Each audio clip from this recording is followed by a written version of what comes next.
tenemos que entenderlas de la misma manera como lo hemos ido detallando, es decir, al detalle. Sus definiciones, así como están escritas, están en todos los libros. Y hay muchos manuales incluso que te escriben estas cosas. Entonces tenemos que obligarnos a leerlo y a entenderlo. ¿Por qué queremos un parámetro con ese valor que mencionamos? Tiene una razón.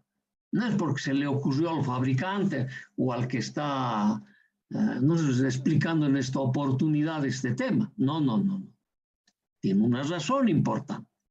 Y tenemos, si el circuito integrado no va a tener estas características, vamos a tener que llevarlo a esas condiciones, utilizando lo que habíamos mencionado, la realimentación. O sea, siempre vamos a hacer aquello.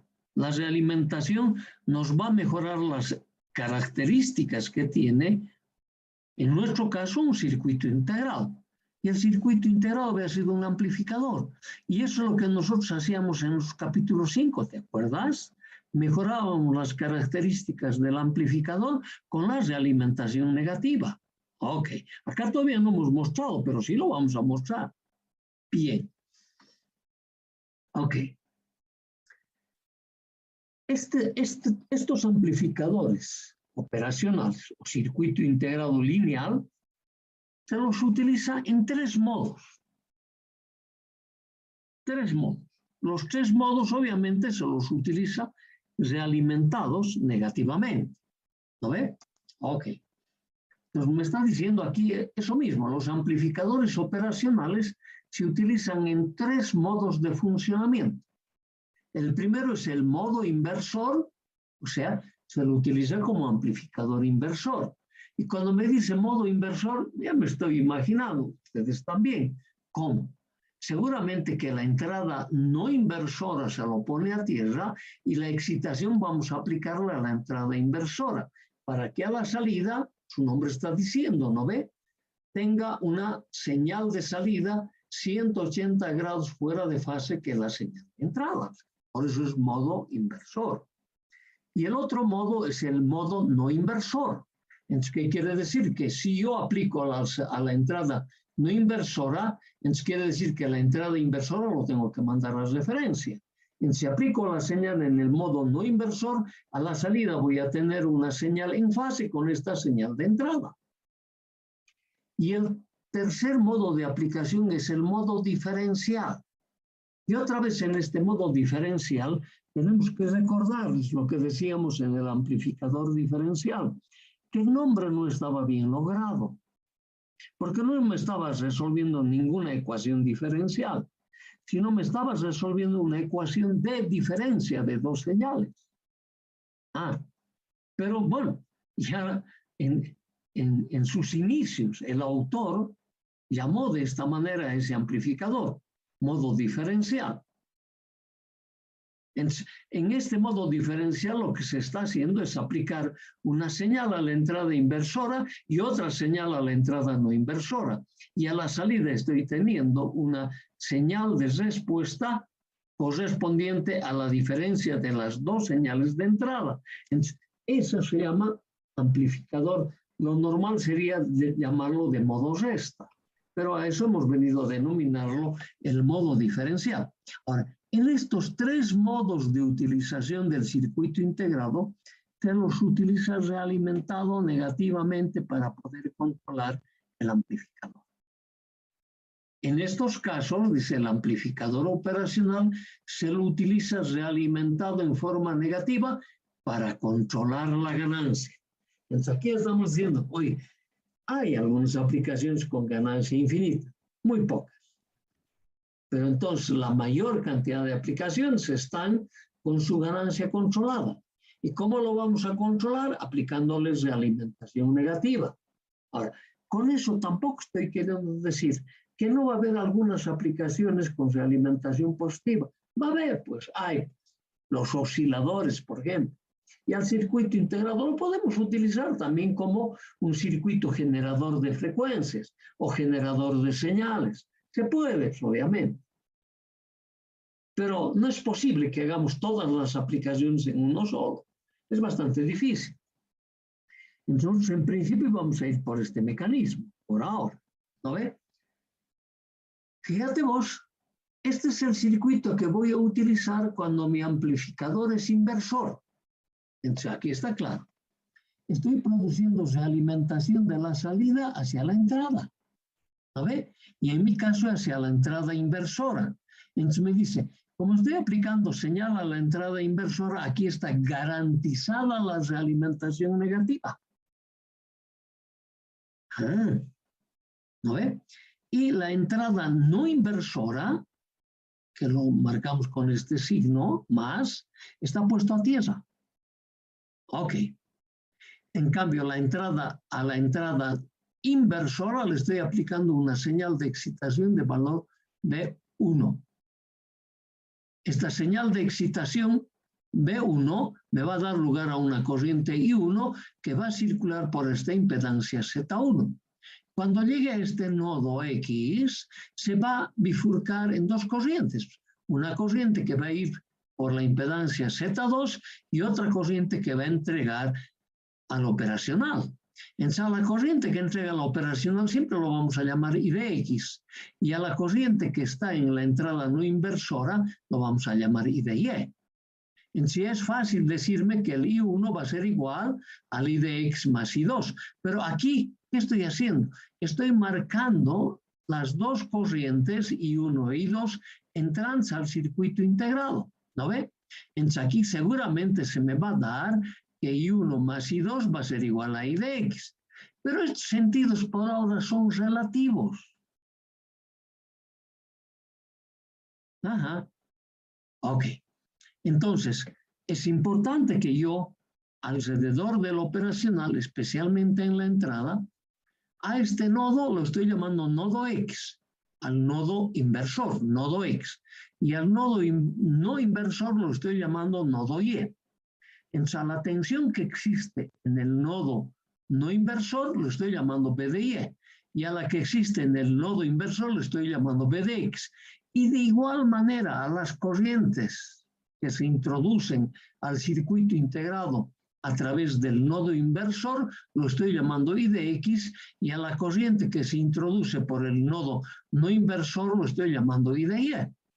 Entonces, ¿recuerdas? Con nuestro anterior símbolo yo tenía estas tensiones BDX y BDY para darme la señal de SOR-B. Y estas corrientes IDX y DY es para darme la señal de SOR de corriente. Ok. Sencillo por ahora. ¿No ve? Y estoy utilizando realimentación negativa de la salida hacia la entrada a través de esta impedancia Z2. Por ahora voy a trabajar con estos elementos que están representando una impedancia, es decir, que tienen una componente activa, o mejor llamar uno más pasivo, resistivo, y una componente reactiva. Y en la componente reactiva puede ser o capacitivo o inductivo o ambos. Por eso estamos utilizando por ahora unas impedancias. Después cambiaremos, pero en ese momento diremos por qué vamos a cambiar. Ahora, como son elementos de impedancia, tienen signo. Especialmente los elementos reactivos, ¿no ve? Pese a ese signo, nosotros tenemos que garantizar que la señal que me llega aquí tiene que estar 180 grados fuera de fase de la señal de excitación. Ok. Entonces, esta va a ser una de las topologías. Ese es el modo inversor. Fíjate, el modo no inversor, oye, es bien parecido. El sistema de realimentación es el mismo, ¿no ve? Y en el modo inversor, ¿qué estoy haciendo? O no inversor, simplemente la entrada inversora, ¿no ve? A través de esta impedancia Z1, lo estoy poniendo a tierra. Y estoy aplicando una señal de excitación por la entrada no inversora, esta entrada positiva, ¿no ve? Entonces, y estoy volviendo a notar todos los elementos que tengo en mi circuito integrado. P de Y, B de X, I de X, I de Y y el B. Claro, solo por falta de espacio no he anotado la corriente I, que es el error de la corriente entre I de Y y el I de X. Acá también. Pero después el resto todo está anotado. Ok. Y el tercer modo de utilización es el modo diferencial, que nosotros hemos dicho que no está bien colocado el nombre, es modo de diferencias. Y en esta alternativa estamos aplicando señales a la entrada inversora y a la entrada no inversora. Y en los tres circuitos básicos estamos anotando en las entradas del circuito integrado todos los elementos comunes que vamos a ir utilizando para hacer los cálculos relativos en la aplicación de este circuito integrado. Muy sencillo. Ahora, en esta aplicación lo único que no estamos dibujando es el más B y el menos B. Más B, menos B, más B, menos B, que son las tensiones de polarización, porque sabemos que el circuito integrado queda perfectamente representado con 5 terminales. 2 terminales para la polarización, 2 terminales para la entrada de información y el 5.º terminal para la salida. Sabemos además que los circuitos integrados tienen más que esos 5 terminales. El resto de los terminales adicionales es para colocar elementos compensatorios que me informa el fabricante. Y me dice, en estos terminales vas a conectar este circuito y ese circuito conectado de esa manera te va a permitir compensar tal parámetro, como por ejemplo, respuesta en frecuencia, mejorar la relación de rechazo al modo común, etcétera, etcétera, etcétera. Pero básicamente tengo que utilizar estos 5, con estas tres topologías circuitales. Y vamos a reducir todas las ecuaciones de transferencia en estas condiciones. Ok. Entonces decimos, para determinar la respuesta del amplificador operacional en los circuitos de aplicación, o sea, en estos circuitos de aplicación, este amplificador operacional tiene ganancia infinita. Este también, ganancia infinita. Este también tiene ganancia infinita. Lo vamos a controlar esa ganancia infinita por la realimentación negativa. Ajá. Te está diciendo, para determinar la respuesta del amplificador operacional en los circuitos de aplicación, utilizaremos los conceptos de la realimentación. Y seguramente aquí me dirás, mira, está tomando muestra en nodo, muestra en nodo, muestra en nodo en el circuito de salida. Y está comparando, en este caso, ¿no ve? En este caso está comparando, ¿en qué tipo? Malla o nodo. Y en este caso, ¿cómo es la comparación? Malla o nodo. Y en este caso, ¿cómo es la comparación? Malla o nodo. Entonces, dependiendo de la comparación, primero, si en la salida estoy tomando muestra en nodo, la impedancia de salida del circuito integrado va a ser mejor que el valor cero que hemos propuesto para nuestro circuito integrado, porque ese tipo de realimentación, cuando toma la muestra en paralelo, disminuye aún más la impedancia de salida. ¿Qué tal? Y en la comparación, también va a mejorar la impedancia de entrada, pero no en ambas topologías. Ya te estarás dando cuenta. Te lo estoy dejando un poquito para que le eches la mirada. Después ya lo vamos a mencionar. Claro que lo voy a mencionar. Pero quiero que lo mires. Y mejor si me dices en algún momento, oye, ¿está comparando en malla o está comparando en serie?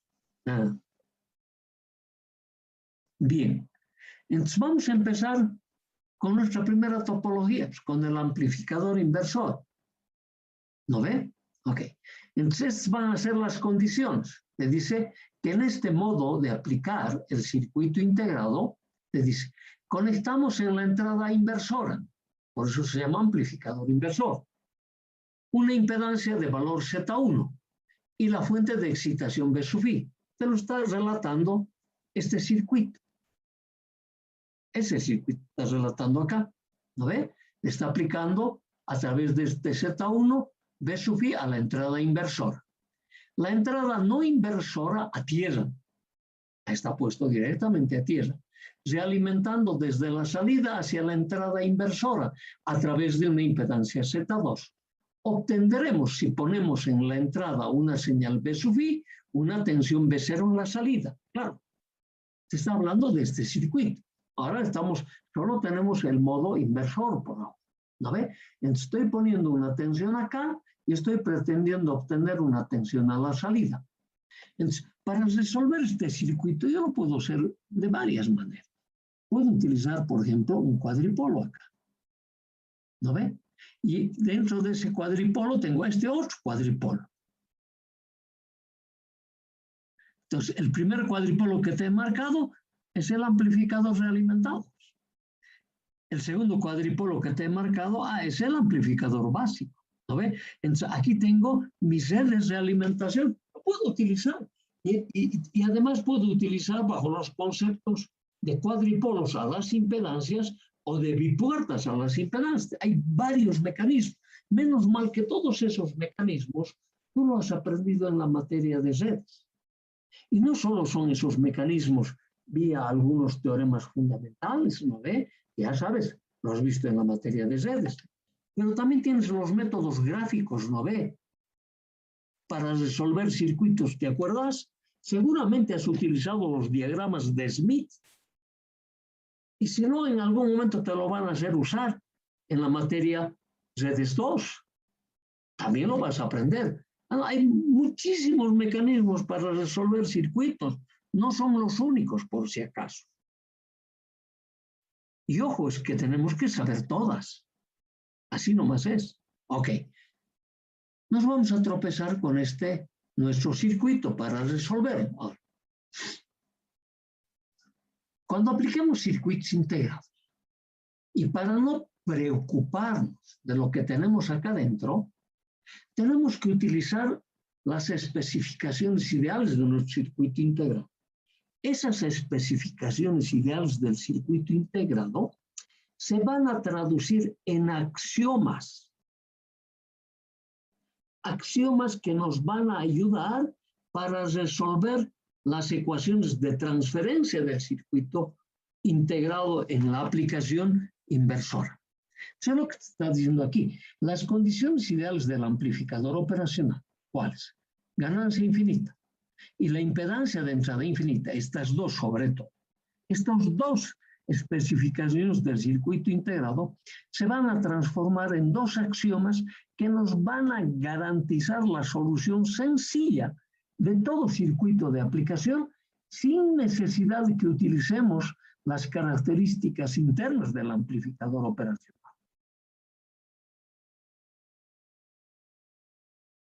Claro, alguien dijera, mejor si ni siquiera nos dicen qué tiene acá adentro. Pues sí lo puedes usar, pero es mejor que lo sepas. Claro, va a haber algunas cosas, como las compensaciones, por ejemplo. En el momento que vos no encuentres una buena compensación alguien te va a preguntar, ¿y por qué se deberán no esas compensaciones? Y ahí no tienes otra cosa que recordar lo que tengo acá adentro. Qué bacano, no he mirado el manual. Ajá, tienes que mirar en el manual. Y el manual te va a dar el circuito interno y te va a decir tal especificación viene en tal característica, en tal etapa del circuito integrado. Entonces ahí, color de hormiga se nos pone.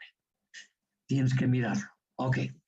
Entonces, estas dos características se van a transformar en dos axiomas que nosotros los vamos a conocer como si fuesen postulados, como algo que es verdadero. Y lo vamos a después entender que sí, efectivamente es verdadero. Entonces, yo en base a esos postulados voy a resolver mis problemas. Todos los problemas de aplicación del circuito integrado. Y tú vas a ver cómo lo vamos a ir repitiendo. Y tú otra vez vas a decir, uy, qué pesado es este tipo. Pero ahora quiere que me anote los postulados. Te vas a ir anotando los postulados. Así nomás es. Porque alguien después te lo va a preguntar. Y lo que siempre sucede es que ni te acuerdas de esos detalles. ¿Cuál es el expediente más fácil? No, el Oropesa no me ha explicado. No, nunca nos ha dicho eso. Pero menos mal que los docentes que están más allá arriba, y aunque ustedes no lo crean, en el pasado también fueron mis alumnos. Y ellos saben que yo enseño todo eso. Entonces se van a reír. Te van a decir, no, tú tienes que saber Chan. No me la charles. Ok. Aquí están los dos postulados y los vamos a escribir de esta manera. No, el orden puede ser cualquiera. Si yo lo he puesto primero A, ¿no? Segundo postulado como B, 1, 2 o 2, 1, como quieras. Entonces aquí te está diciendo, como la ganancia del circuito integrado es infinito, dice, por lo tanto la señal de ESOR debe valer 0. Claro, porque con esa ganancia tan alta, basta una nada a la entrada de información para tener algo a las salidas. Ok, entonces me está diciendo la señal de ESOR, lo voy a escribir de esta manera. V va a ser igual al B de Y menos B de X. O sea, la tensión en la entrada inversora menos la tensión en la entrada, perdón, la tensión en la entrada no inversora menos la tensión en la entrada inversora. B de Y menos B de X. Inicialmente decimos eso es 0. Ajá. Esta va a ser una condición que vamos a ir verificando. O de repente, por el circuito, si esto es 0 por el circuito, estamos viendo que B de X va a ser igual a B de Y, porque la señal de ESOR es 0. O de repente en el circuito está que B de X es 0 y B de Y es 0.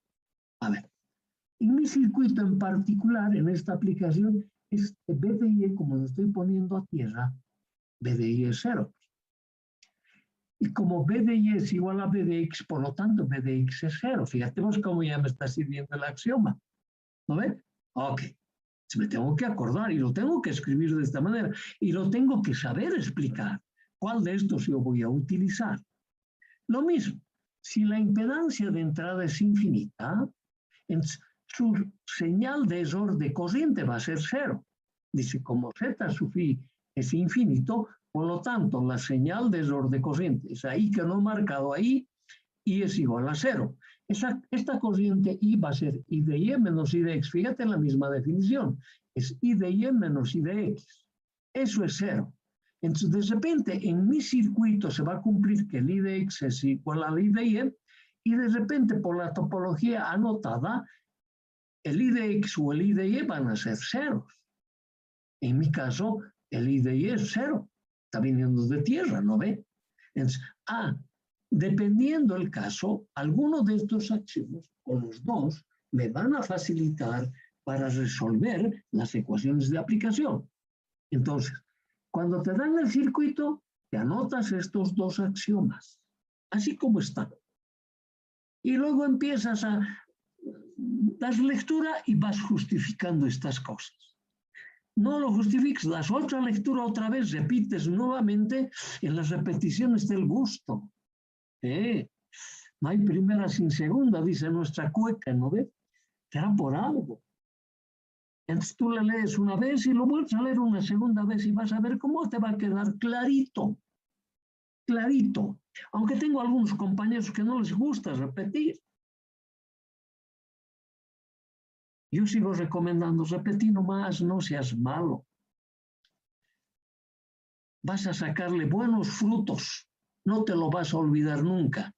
Y póntelo a tu cabecita, de esto vas a vivir. Claro, es una partecita, pero sí vas a vivir de esto, con toda seguridad. Ok. Entonces, aplicando al circuito las leyes, esto ya sabes, esto ya conocemos, ¿no? Las leyes de Kirchhoff le vamos a aplicar. Ahora, en este circuito, como hemos dicho que estos sentidos por ahora son relativos, ¿no ve? Entonces, ¿qué vamos a tener? Fíjate, yo estoy aplicando esta P sub 1 es esta P de I. ¿A qué va a ser igual? A esta corriente I sub 1 por Z1. Estoy planteando esta malla por si acaso. Esa malla. ¿No? Es I sub 1 por Z1 más B. Entonces, a esta tensión B, yo le estoy poniendo esta polaridad relativa. Pues ponerlo también al revés. Entonces, en ese caso va a ser menos BEPS, ¿no ve? Claro. Y lo mismo para las corrientes también, ¿no? Yo no más lo he puesto. Cada uno lo pone, pero en cumplimiento de que no es tan caprichoso tampoco aquello. Siempre vamos tomando el concepto de cuadripolos. Positivos las corrientes entrantes al cuadripolo. Las tensiones referidas al elemento común. Tenemos que seguir aclarando esa teoría. Y en función de esa teoría, esto ya podemos plantearlo, que B sub I es igual a I sub 1 por Z1 más B. Circuito de entrada. Fíjate vos en mi circuito de salida, B0, polaridad relativa, ya sabemos que planteamos así. Entonces, ¿aquí qué tengo? I2 por este Z2, más esta tensión. Está el pelo, está el pelo. Entonces, ¿qué he planteado? Esta malla y he planteado esa malla. Ok. Estas dos ecuaciones. Ok. Ahora, de nuestros axiomas, ¿no? En el circuito del amplificador operacional, dice. Claro, eso lo hemos llevado a axiomas. Claro, en el operacional esta tensión B es B de Y menos B de X. Sí lo hemos definido, ¿no ve? Ok. Por lo tanto, si el operacional tiene una ganancia infinita, entonces esta tensión de salida B0 va a ser igual a A por B. Entonces lo mismo puedo plantear este B despejando como B0 sobre A. Enseguida te lo voy a justificar porque lo estoy proponiendo aquello. Ok. Me dice, así como tengo mi señal de error en tensión, tengo mi señal de error en corriente. Y te hemos dicho, vamos a definir siempre de la misma manera. Y es igual a I de Y menos I de X. Esto es automático. Así se lo define en todas las convenciones. Ok. Entonces ahora, esto está visto ya del circuito. ¿Qué estoy viendo del circuito? Por eso aquí anoten el circuito de la operación, no del circuito. Esta corriente es entrante a este nodo. Y de este nodo, ¿qué está saliendo? Esta corriente I de X. Entonces, ¿qué te dice? El I de X es igual a I1 más I2. Eso está clarito. Ahora, empezamos a notar por los axiomas. Se tiene que la señal de error de corriente es cero. Y nosotros decimos de que esta señal de corriente es cero y de Y es cero. Sale de tierra. Por lo tanto, como el I de Y es igual al I de X, porque esta corriente I es cero, por lo tanto el I de X es cero. Pero si no te lo hubiese explicado y yo hubiese anotado simplemente I de X igual a cero, vos hubieses dicho, no, ¿de dónde está sacándose esto? Este me está mintiendo. ¿No ve? Ahora ya está justificado. En el axioma está esto. Entonces resulta de esta ecuación que esta corriente I sub 1 es igual a esta corriente I sub 2 y tiene signo negativo. ¿Qué me quiere decir? Que la corriente que me entrega la tensión aplicada a la entrada va a ser la misma corriente que circula por el lazo de realimentación. Por eso dice I1 igual a menos I2. ¿No ve? Eso circula de esa manera para producir esta caída de potencial más o menos en ese sentido. ¿Está clarito ahora? Seguro. Claro, siempre se pone claro después que no los explican, ¿no ve?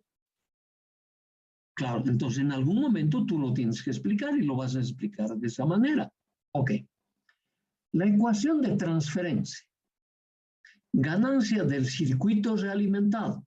Porque este parámetro, es ganancia del amplificador básico. Y aquí te estás diciendo la ecuación de transferencia, ganancia del circuito de este circuito realimentado. Eso te está diciendo. Entonces, a esa ganancia lo vamos a anotar así. A sub B igual a B0 sobre B sub I. ¿No ve? En cambio, este A es B0 sobre B, que es diferente. Esta es la del amplificador básico. Ahí A.